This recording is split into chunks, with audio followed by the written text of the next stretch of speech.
Parabel, wisdom waits for those who listen.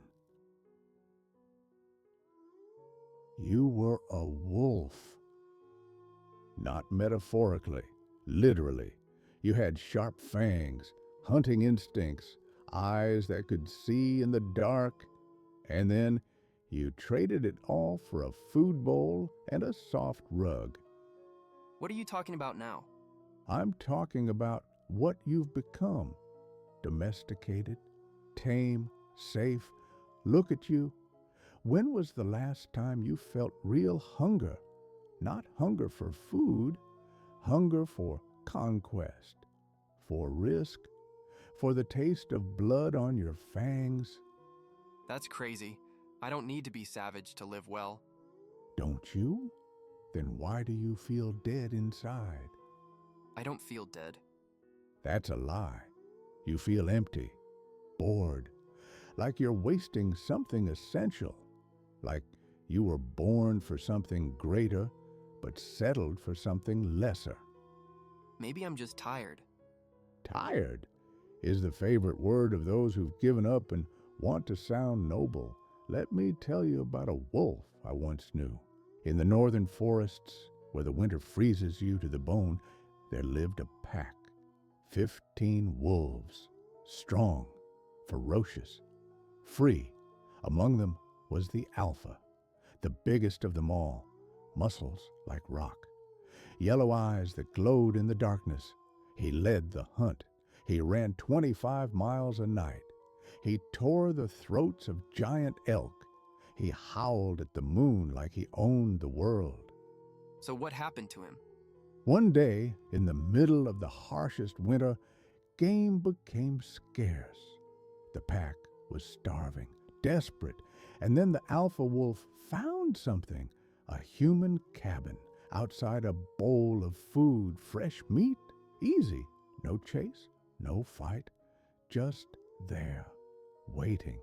He ate it, and he came back the next day, and the next, and the next, until one day when he arrived, there was a light chain on the ground, so light he didn't even notice when it snagged his paw. The human came out of the cabin, put out more food. The wolf growled but didn't attack. The food was right there, too easy. So he got trapped? Worse, he chose to stay, because the chain came with the bowl. Safety came with the prison. Days passed. The human put out food every day at the same time, always the same amount, always in the same spot. The wolf didn't need to hunt anymore, didn't need to run anymore, didn't need to fight anymore. Weeks later, something changed. His muscles started to go soft. His fangs lost their edge because they weren't tearing raw flesh anymore. His eyes lost that yellow predatory shine. And the worst part, his howl disappeared.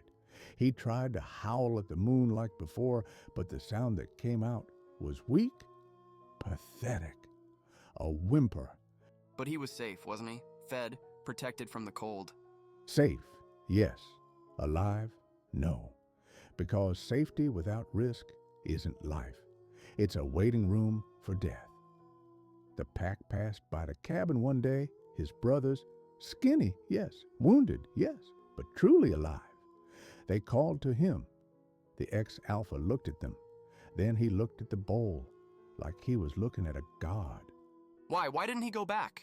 Because he wasn't a wolf anymore. He was a dog. And dogs are afraid of the cold, afraid of hunger, afraid of the forest. He died 3 years later, fat, safe, alone. He never felt the wind of the run again, never tasted the hunt again, never howled for real again. That is too sad. It's sad because you are him. No, I'm not. I'm not tied to anything. No? Then tell me, when was the last time you did something that truly scared you? That risked something valuable? That you stepped away from the comfortable bowl to go hunt? I have responsibilities, bills to pay. I can't go around taking crazy risks. See? You even talk like a dog now. Responsibilities, safety, bills, just words to disguise the chain. You have a stable job you hate, a predictable routine that bores you, dead relationships you keep out of convenience, dreams filed away in the name of being sensible. You wake up at the same time, eat the same kibble, work the same hours, go back to the same house, watch the same crap, sleep at the same time, and you call this adulthood. But your body knows the truth. You feel it in your bones, that emptiness, that deep boredom, that feeling that you were born to run, but you're lying on a rug. But everyone lives like this. It's normal. Everyone turned into a dog. That doesn't make it right. Look around you. Everyone at the bowl, everyone on the chain, everyone pretending that safety is the same thing as happiness. Everyone with that empty, domesticated animal look. So what should I do? Drop everything? Become irresponsible? I'm not saying to abandon everything. I'm saying get your fangs back. Start hunting again. Start feeling hungry for something real. You don't need to live in the forest, but you need to stop waiting for the bowl. That project that scares you, that's a hunt. That difficult conversation, that's a fight. That risk you're avoiding, that's the run. But you prefer the guaranteed kibble, the soft rug, the golden collar. You traded instinct for security, and now you don't even know who you are anymore. I'm afraid of trying and failing. Dogs are afraid of failing. Wolves are afraid of not trying. The alpha wolf died with no new scars, no new stories, no glory whatsoever, just old and fat on a chain. Is that how you want to end up? No, but I've been at the bowl for so long. The muscles can come back, the fangs can sharpen, the howl can be reborn, but only if you drop the chain. It doesn't matter how long you've been domesticated, it matters what you do now. Start small. Pick one thing that scares you, a conversation you're avoiding, a project you shelved, a risk you forbade yourself from taking, and go hunt. Some wolves ask me where to start, not with pretty quotes, but with action.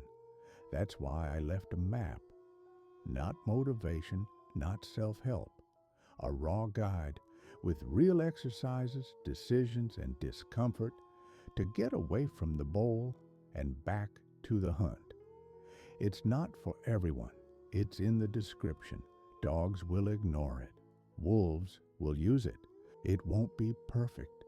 You will stumble. You will mess up. You will get hurt. But you'll feel something you haven't felt in years. You'll feel alive. What if I find out I'm not strong enough? Then you find out. But at least you find out as a wolf, not as a dog waiting for the bowl.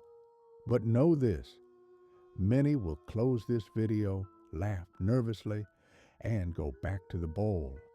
And you, yes, you listening comfortably right now, you know exactly what your bowl is. That safe job that kills your soul, that comfortable but dead relationship, that predictable routine that suffocates you. You feel the chain on your neck every day, but you're scared to take it off because it's cold out there. There's hunger, there's risk. But let me tell you a secret. You weren't born for the bowl. You have fangs, instincts, fire. It's all still in there, just atrophied, waiting for you to have the guts to leave the guaranteed food and go back to hunting. So, choose now. Are you a wolf or a dog? If you've decided to rip the chain off, leave your commitment in the comments. Write, I will hunt, and complete it with the risk you're going to take in the next 24 hours. Not a vague promise, a specific hunt. Because wolves don't wait for permission. Wolves just run